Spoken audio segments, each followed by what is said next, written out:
ناظرین السلام علیکم. پروگرام ہیلتھ اویئرنیس کے ساتھ ایک دفعہ پھر ارشد اوان آپ کی خدمت میں حاضر ہے اور میرے ساتھ ہیں ڈاکٹر عابد رضوی صاحب. السلام علیکم جناب. اور ڈاکٹر صاحب ہمارے ناظرین کو بتائیے کہ آج آپ دانتوں کے کون سے حصے پہ بات کریں گے؟ ارشد صاحب ہم نے لاسٹ پروگرامز جو تھے ہمارے ان میں ہم نے فوکس کیا کہ ہاؤ ٹو برش، جی، ڈینٹل فلاس کیسے استعمال کرنا ہے اور سمپل کلیننگ کیا ہوتی ہے. جی، آپ ڈاکٹر کے پاس جاتے ہیں 6 ماہ کے بعد جو کلیننگ کرواتے ہیں اس کا مقصد کیا ہوتا ہے اور اس کی افادیت کیا ہوتی ہے. صحیح. اب اسی چیز کو لے کے ہم آگے بڑھتے ہیں، یعنی کہ کلیننگ جو ہے اس کا اگلے سٹیپس کیا ہیں. ٹھیک ہے. ہم ابھی صرف اور صرف ہم گمز کو ہی فوکس کر رہے ہیں، ابھی ہم نے دانتوں کو ہم نے فوکس نہیں کیا، نہ ان کے اوپر ہم بات کر رہے ہیں. ٹھیک ہے. گمز کا مسئلہ یہ ہوتا ہے کہ جو آدمی کلیننگ نہیں کرواتا، جی، ڈینٹسٹ کے پاس نہیں جاتا، 6 ماہ کے بعد ڈینٹسٹ کے پاس جانا چاہیے جو کہ وہ نہیں جاتا. ٹھیک ہے. تو اس سے ہوتا یہ ہے کہ آہستہ آہستہ ہمارے مسوڑے جو ہیں وہ خراب ہونا شروع ہو جاتے ہیں. جی. گندگی جو ہوتی ہے وہ مسوڑوں کے نیچے جمع ہونا شروع ہو جاتی ہے. میں آپ کو وہ دکھانا چاہوں گا. جو میں چیز دکھانا چاہ رہا ہوں وہ یہ ہے کہ یہ ہمارے جو گمز ہوتے ہیں، جی، یہ گمز ہیں، دانت اس طرح ہیں. ٹھیک ہے. اور ساتھ آپ دیکھیے کہ یہ جو جگہ ہے یہاں پہ، اس جگہ پہ جا کے ڈینٹسٹ جو ہے اس جگہ پہ جا کے کلیننگ کرتا ہے. یہ جو جگہ ہے یہاں پہ صفائی کا خیال رکھا جاتا ہے. ٹھیک ہے. جب یہاں پہ صفائی کی ہے تو اس سے یہ ہوگا کہ مسوڑے آپ کے بہتر ہوں گے. جی. مقصد صرف اور صرف کلیننگ کا یہ ہوتا ہے. ٹھیک ہے. جو لوگ نہیں کرواتے آہستہ آہستہ یہاں پہ گندگی جمع ہونا شروع ہو جاتی ہے اور اس گندگی کا اتنا بلڈ اپ ہوتا ہے کہ آہستہ آہستہ اس سے انفلیمیشن سٹارٹ ہو جاتی ہے. یعنی کہ سوزش ہو جاتی ہے، سوجن ہو جاتی ہے اور دانتوں کے اندر سے بلیڈنگ بھی ہوتی ہے، منہ سے بیڈ بریتھ بھی آتی ہے اور درد بھی ہوتی ہے. لیکن اتنا زیادہ درد کا چانسز اتنے کم ہوتے ہیں. لیکن موسٹلی ہمارا جو پرابلم ہوتا ہے وہ ہے بلیڈنگ گمز کا. ٹھیک ہے. جب بلیڈنگ گمز ہوگی، پیشنٹ برش کر رہا ہے تو بلیڈنگ ہو رہی ہے، جی، ساتھ والا بیٹھا ہوا جو ہسبینڈ بیٹھا ہے یا وائف بیٹھی ہے تو وہ ایک دوسرے کو ہم پوائنٹ آؤٹ کر سکتے ہیں کہ جی آپ کے منہ سے اسمیل آ رہی ہے. یا کسی بھی آپ گیدرنگ میں جاتے ہیں، ٹھیک ہے، بعض لوگوں کے ساتھ آپ کو فیل ہوتا ہے کہ you don't feel comfortable sitting next to them. ٹھیک ہے. اور اس کی وجہ یہ ہوتی ہے کہ ہم لوگ جو ہے ڈینٹل اویئرنیس کا پروگرام جو آپ نے شروع کیا وہ اسی وجہ سے شروع کیا تاکہ ایک ہمارے اندر ایک اویئرنیس پیدا ہو. ٹھیک ہے.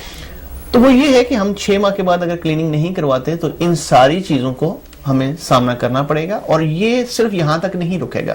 اچھا. بلیڈنگ تو ہوئی، جی، گندگی ہے، بلیڈنگ ہوئی، لیکن بلیڈنگ کے ساتھ ساتھ آہستہ آہستہ صرف مسوڑے کا پرابلم نہیں ہے. اچھا. مسوڑے کے اندر جو سٹرکچر ہے وہ ہے بون ہے. بون ہے. ٹھیک ہے. مسوڑا جیسے میں پہلے آپ کو بتا چکا ہوں، مسوڑا تو لباس ہے ایک، جی، جس نے ہڈی کو اور دانتوں کو کور کیا ہوا ہے. ٹھیک ہے. ٹھیک ہے. دانت جو ہیں وہ ہڈی کے اندر، جبڑے کی جو ہڈی ہے اس کے اندر لگے ہوئے ہیں. ٹھیک ہے. اور اوپر مسوڑے ہیں. اچھا. اگر ہم کلیننگ نہیں کروائیں گے جی تو گندگی کی وجہ سے آہستہ آہستہ جبڑے کی ہڈی ڈیمیج ہوگی. ٹھیک ہے. اور وہ نیچے جانا شروع ہوگی. اچھا. مسوڑا تو ہے ہی انوالو، وہ تو پہلے سے انوالو ہے. بلیڈنگ جو ہو رہی ہے وہ شو کر رہا ہے، سائن شو کر رہا ہے کہ there is something wrong there. ٹھیک ہے. اور وہ جو انفلیمیشن ہے وہ بلیڈنگ گمز وہ شو کر رہی ہے. جی. انفلیمیشن کے جو سائنس ہیں وہ یہی ہیں. انفلیمیشن بھی ہوتی ہے، ریڈ بھی ہوتے ہیں، مسوڑے ریڈ ہو جاتے ہیں. جی. عام طور پہ ہیلدی گمز جو ہے وہ پنک ہونے چاہیے. ٹھیک ہے. اگر آپ کے گمز پنک نہیں ہیں، ریڈ ہیں، تو یہ ایک ہیلتھی سائن نہیں ہے. ٹھیک ہے. اب ڈینٹسٹ کا میں نے جیسے آپ کو بتایا کہ سمپل کلیننگ میں ہم صرف مسوڑوں کے نیچے جا کے 1-1 ملی میٹر 2-2 ملی میٹر صاف کر دیتے ہیں. اور گندگی سے جب اس کو ختم کر دیا جاتا ہے مسوڑوں کے نیچے سے تو مسوڑا پھر سے جو ریڈ ہوتا ہے وہ پنک ہو جاتا ہے. اچھا. بلیڈنگ ختم ہو جاتی ہے. ٹھیک ہے. تو یہ تو تھی سمپل کلیننگ. ٹھیک ہے. اب اگلا سٹیپ ہے کہ اب ایک آدمی جو ہے وہ کلیننگ کرواتا ہی نہیں، ڈاکٹر کے پاس جاتا ہی نہیں، اس کی کافی ڈیمیج ہو چکی ہے، بون بھی، جی، بلیڈنگ گمز بھی ہو رہی ہے، ہر چیز ہو رہی ہے. پھر جا کے وہ ڈاکٹر کے پاس جاتا ہے. اب ڈاکٹر اسے کہتا ہے جی آپ کافی لیٹ ہو گئے ہیں. اچھا. ہم آپ کے مسوڑے جو ہیں ان کو ڈیپ کلین کریں گے، یا روٹ پلیننگ اس کو ہم کہتے ہیں سائنٹیفک ٹرم میں یا ڈینٹل ٹرم میں. تو آپ کو عام لفظوں میں ہم ڈیپ کلیننگ کہہ دیتے ہیں. جی آپ کو ڈیپ کلیننگ چاہیے. ڈیپ کلیننگ میں یہ ہم کرتے ہیں کہ جو پہلے ہم ملی میٹر تقریباً مسوڑے کے نیچے جا کے گندگی کو صاف کرتے تھے، اب ہمیں سن کر کے ڈیپ جانا پڑتا ہے تاکہ جو گندگی جڑوں کے اوپر جمع ہو چکی ہے اس کو بھی صاف کیا جائے. ٹھیک ہے. کیوں کہ وہی اس کی وجہ بن رہی ہے ہڈی کے ڈیمیج ہونے کی. اچھا.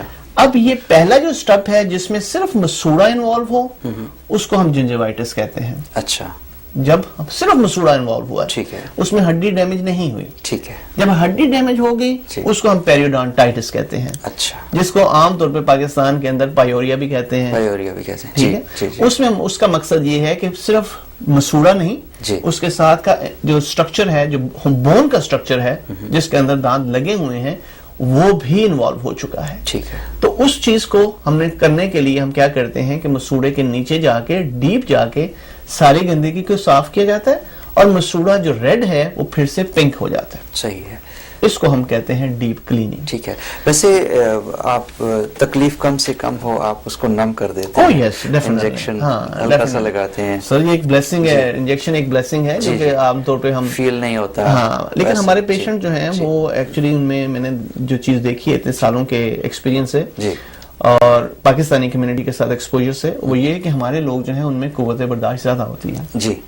موسٹلی وہ لوگ جو ہیں وہ انجیکشن پسند نہیں کرتے. ٹھیک ہے.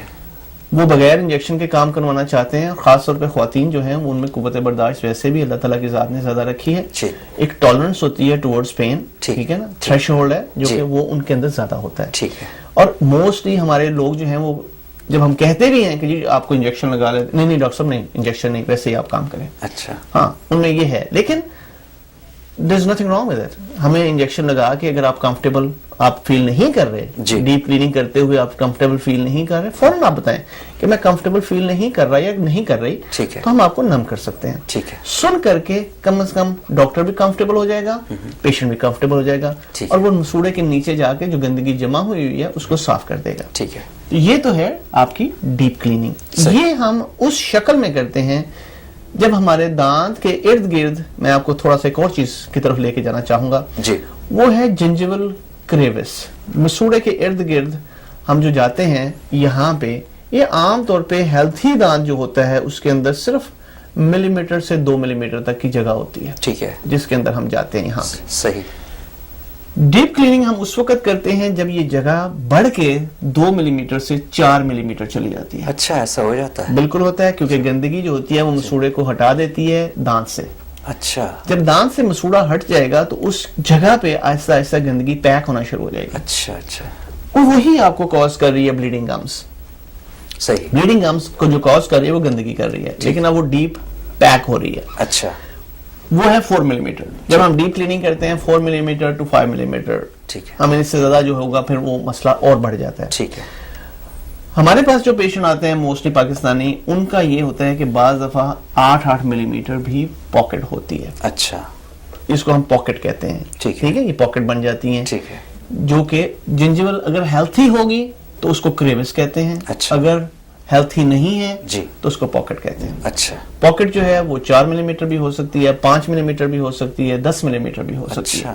جب 10 ملی میٹر ہو جائے گی, اس کا مطلب یہ ہے کہ بون وہاں پہ 10 ملی میٹر تک ہماری ڈیمیج ہو چکی ہے. Oh my God.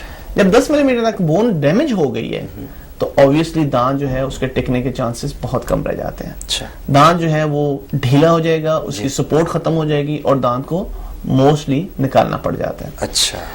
دانت ہیلتھی ہوگا لیکن بون ہیلتھی نہیں ہے. دو چیزیں میں بات کر رہا ہوں. اچھا, دو چیزوں کی بات کر رہا ہوں. ایک دانت ہے اور ایک بون ہے. ٹھیک ہے. اگر بون کا مسئلہ ہے, جو بلیڈنگ گمز ہے, اس قسم کی چیزیں, یہ بون کا مسئلہ ہے. ٹھیک ہے. ٹھیک ہے. ٹھیک ہے. اس میں اگر تو ہم بون کا مسئلہ ہے تو دانت ہیلدی بھی ہوگا تو نکالنا پڑ جائے گا. ٹھیک ہے. لیکن اگر دانت ٹوٹ بھی جائے لیکن بون ٹھیک ہے تو ہم ٹھیک کر سکتے ہیں. صحیح. وہ کوئی مسئلہ نہیں. بہت اچھی بات. گمز جو ہیں, اب ڈیپ کلیننگ تو میں نے آپ کو جیسے بتایا کہ 4 ملی میٹر اگر پاکٹ ہے تو اس میں ہم ڈیپ کلیننگ کر سکتے ہیں. ٹھیک ہے.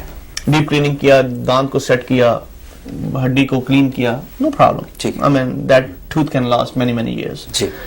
اگلا جو سٹیپ آ جاتا ہے کہ بعض لوگ جو ہیں جن کے اندر, جیسے میں نے آپ کو پہلے ذکر کیا ہے کہ جن کی پاکٹس جو ہیں وہ 6 ملی میٹر یا 7 ملی میٹر ہوں, اس وقت ہم لوگ جو ہے سرجری کی طرف جاتے ہیں. اچھا. اس میں ہم کیا کرتے ہیں, اس میں ہم مسوڑے کو ہٹاتے ہیں. اچھا. دانت سے اور بون سے ہٹا دیتے ہیں. اچھا. اب ہماری بون اور دانت نظر آ رہے ہیں, مسوڑا ہٹا ہوا ہے. اچھا اچھا. اس میں ہم لوگ کیا کرتے ہیں کہ اس کو اسکریپ کر کے سارا جو گندگی ہے اس کو جمع ہوئی اس کو صاف کر کے نکال دیا جاتا ہے. ٹھیک ہے. اور مسوڑے کو واپس اس کی جگہ پہ لگا کے سٹچ کر دیا جاتا ہے. اچھا. اس کو ہم فلیپ سرجری کہتے ہیں یا پیریو سرجری کہتے ہیں یا گم سرجری کہتے ہیں. ٹھیک ہے. یہ ایکسپینسو بھی ہے, ٹھیک ہے, اس سے ٹھنڈا گرم بھی لگتا ہے, ہر چیز ہوتی ہے. یہ ساری چیزیں ذہن میں رکھیے گا کہ جو ڈیپ کلیننگ ہے اس کے بعد بھی ٹھنڈا گرم لگے گا, پیریو سرجری کے بعد یا گم سرجری کے بعد بھی ٹھنڈا گرم لگے گا, لیکن آہستہ آہستہ وہ ٹھیک ہو جاتے ہیں, نارملائز ہو جاتے ہیں. لیکن یہ ایک ہیلتھی انوائرمنٹ کریٹ کیا جاتا ہے منہ کے اندر. ٹھیک ہے. ہیلتھی انوائرمنٹ جو ہے وہ وہی ہے جو کہ جیسے ہم نے پہلے ذکر کیا 2 ملی میٹر گمز کے ارد گرد, یہ دانتوں کے ارد گرد گم ہونا چاہیے. اگر 2 ملی میٹر سے زیادہ ہے تو وہ ہیلتھی نہیں ہے. ہم ڈیپ کلیننگ کرتے ہیں تو اس سے بھی ہیلتھی انوائرمنٹ کریٹ کرنے کی کوشش کر رہے ہیں 2 ملی میٹر. سرجری کر رہے ہیں تو پاکٹ جو ہے ہم کٹ کر کے گمز کو کاٹ دیتے ہیں تاکہ ہماری جو وہ گمز کے ارد گرد جو دانت کے ارد گرد جو گم ہے اس کو ہم 2 ملی میٹر پہ لے کے جائیں. اچھا. تو دس از ویری امپورٹنٹ. ہمارا کام یہ ہے کہ اس کو ہیلتھی انوائرمنٹ دیا جائے, جو بیکٹیریا کے لیے جگہ بنی ہوئی ہے جہاں پہ وہ ریسٹ کرتے ہیں, انجوائے کرتے ہیں, کھاتے ہیں, پیتے ہیں, وہ چیز جو ہے ان کی ختم کی جائے. صحیح ہے. پینے سے یاد ہے میں گھونٹ بھر لوں. آپ جناب ضرور پیجیے. جی آپ. اچھا تو ٹھیک ہے جاری. تو یہ چیز جو ہے یہ بڑی امپورٹنٹ ہے جو کہ آپ کو پتا ہونا چاہیے. اور گمز جو ہیں بڑے ہی امپورٹنٹ چیز ہے آپ کے دانتوں کے لیے. اس لیے ہم ہمیشہ ریکمینڈ کرتے ہیں کہ 6 ماہ کے بعد کلیننگ ضرور کرائیں. ٹھیک ہے. اگر آپ 6 ماہ کے بعد کلیننگ نہیں کروائیں گے تو آپ کو پرابلم ہوگا. آپ کو ٹھنڈا گرم بھی بعد میں لگے گا جب آپ کروائیں گے زیادہ دیر کے بعد. اگر آپ 6 ماہ کے بعد ریگولرلی کلیننگ کرواتے رہتے ہیں آپ کو ٹھنڈا گرم نہیں لگتا. اچھا ایک بات جو بتائیں کہ اگر کوئی بندہ بہت ریگولرلی کلیننگ کرتا رہتا ہے برش وغیرہ, تو یہ جو 6 مہینے میں ہر ایک اڈلٹ جو کھاتا پیتا ہے تو اس کو ضرورت ہے تو وہ اسٹل اس کے باوجود بھی دیکھنا ضروری ہے. یہ ذہن میں رکھیے گا کہ ہوتا یہ ہے کہ آپ جو برشنگ کر رہے ہیں, جو نارمل آدمی جو ہے, جو بھی پیشنٹ بھی ہے, جو بھی برشنگ کر رہا ہے جی وہ صبح بھی کر رہا ہے شام کو بھی کر رہا ہے. ٹھیک ہے. لیکن آپ نے برشنگ جو کرنی ہے وہ مسوڑے سے اوپر کرنی ہے. ظاہر ہے آپ مسوڑے کے نیچے تو نہیں جا سکتے. دوسری چیز, ہمارے لوگ جو ہیں وہ ڈینٹل فلاس کا کوئی کانسیپٹ نہیں ہے. ٹھیک ہے. جیسے ہم پہلے پروگرامز میں کر چکے ہیں کہ ڈینٹل فلاس دھاگا سا ہوتا ہے جو کہ اس کا کوئی کانسیپٹ نہیں ہمارے معاشرے میں. یہ جو جگہ ہوتی ہیں درمیان کی دانتوں کی جگہ جو ہوتی ہے وہ برش سے صاف نہیں ہوتی. جی وہ فلاس سے ہی ہوتی ہے. اور پاکٹس جو بنتی ہیں وہ دانتوں کے درمیان ہی بنتی ہیں. ٹھیک ہے. ٹھیک ہے. اگر تو ہم ریگولرلی کلیننگ کرواتے رہیں جی اور خود برش کرتے رہیں, اچھے طریقے سے برش کریں, ڈینٹل فلاس کریں, اور 6 ماہ کے بعد جائیں ڈاکٹر کو دکھائیں. ٹھیک ہے. اگر ڈاکٹر یہ سمجھتا ہے کہ آپ اپنی ٹیک کیئر اچھے طریقے سے کر رہے ہیں, دانت ہیلتھی ہیں, کوئی پلیک نہیں ہے, کوئی کیلکولس نہیں ہے, ہو سکتا ہے وہ ڈاکٹر آپ کو بولے کہ جی آپ سال کے بعد کروائیں. ٹھیک ہے. ٹھیک ہے. لیکن یہ ٹوٹلی ڈیپینڈ کرتا ہے آپ کی برشنگ ٹیکنیکس کے اوپر. ٹھیک ہے. آپ کس طرح برش کر رہے ہیں, آپ کس طرح ڈینٹل فلاس کر رہے ہیں. لیکن اسٹل آئی ول ریکمینڈ 6 ماہ کے بعد لازمی جائیں. آج کل پیریڈونٹسٹ جو ہیں, جو گم کے اسپیشلسٹ ہوتے ہیں, وہ ریکمینڈ کرتے ہیں کہ ہمیں ہر 3 ماہ کے بعد کلیننگ کروانی چاہیے. اچھا جی. لیکن ہم اپنے لوگوں کو یہی کہیں گے کہ آپ 6 ماہ کے بعد ضرور آئیں تاکہ کلیننگ کروائیں. جو بھی ڈینٹسٹ آپ کا ہے اس سے کلیننگ کروائیں تاکہ آپ کو نہ ڈیپ کلیننگ پہ جانا پڑے اور نہ ہی سرجری پہ جانا پڑے. ٹھیک ہے. ٹھیک ہے. تو یہ بہت امپورٹنٹ ہے. ہیلتھی گمز جو ہیں وہ آپ کے لیے بہت ضروری ہیں ہیلتھی دانتوں کے لیے. اگر آپ کے دانت مسوڑے ہیلتھی ہیں تو آپ کے دانت ہیلتھی رہیں گے, آپ کی بون ہیلتھی رہے گی. نہ آپ کو سمپل کلیننگ ڈیپ کلیننگ کی طرف جانا پڑے گا اور نہ ہی آپ کو سرجری کی طرف جانا پڑے گا. صحیح ہے. تو یہ دونوں چیزیں جو ہیں آپ کو کرنی چاہیے, cleaning, proper brushing and dental flaws. Doctor صاحب آپ ساری میجر انشورنسز لیتے ہیں؟ ہاں جی ہم لیتے ہیں, موسٹ انشورنسز لیتے ہیں. لیکن اس میں ایک چیز میں آپ کو بتانا ضرور چاہوں گا, ہمارے ناظرین کو بھی پتا ہونا چاہیے کہ موسٹ انشورنسز جو ہے نا آج کل جو میڈیکیڈ کے پلان ہیں ان کی بات کر رہے ہیں ہم لوگ اس وقت.